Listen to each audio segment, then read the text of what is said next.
Hello friends, আজকে হচ্ছে Sunday. তো এখন আমি আর দিবাকর যাচ্ছি সংক্রান্তির বাজার করতে। যে হাতে ব্যাগ নিয়ে গেছি। আজকের ওয়েদারটা না খুব সুন্দর, খুব একটু মৃদু মৃদু হাওয়া দিচ্ছে। তাহলে চলো। বাজারে গিয়েই প্রথমে যেটা চোখে পড়লো মিষ্টি আলু লাল কালারের, তো ওটা নিলাম। কাঁকরোল নিলাম, কাঁকরোলের পোয়া ছিল 50 টাকা, যেহেতু গরমের নতুন সবজি তাই। তারপরে তো মটরশুঁটি নিলাম, ছিমের বিচি নিলাম। আর সংক্রান্তির পাচনে না ছিমের বিচিটা না পড়লে একদমই ভালো লাগে না। তারপরে নিলাম তারা। তো কাকুরা বলছিল অনেকে তো তারার নিচেরটা খায়, যেটা গোড়াটা অ্যাকচুয়ালি খেতে হয় তারার ভিতরেরটা। তারপরে নিলাম কাঠবাস। মোটামুটি সব ধরনেরই সবজি নিয়েছি, আর যেগুলো বাকি আছে ওগুলো পরে নেওয়া যাবে।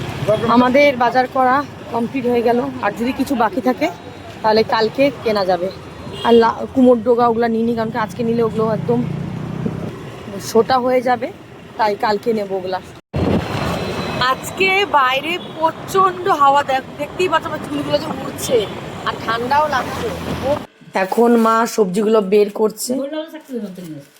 বাজার আনার পর আমি আর মা দুজনে মিলে বাজারগুলোকে এভাবে মেলে রেখেছি। দেখছিলাম কোন জিনিসগুলো আমাদের বাদ পড়েছে, তাহলে সেগুলো কালকে আনা যাবে। আর আমাদের সংক্রান্তির দিনে আমরা যে আম ডালটা করি ওটা কিন্তু খেসারির ডাল দিয়ে করা হয়ে থাকে। তোমাদের কার কার ঘরে পাচনের নিয়মটা আছে অবশ্যই কমেন্ট করে আমাকে জানাবে। টাটা।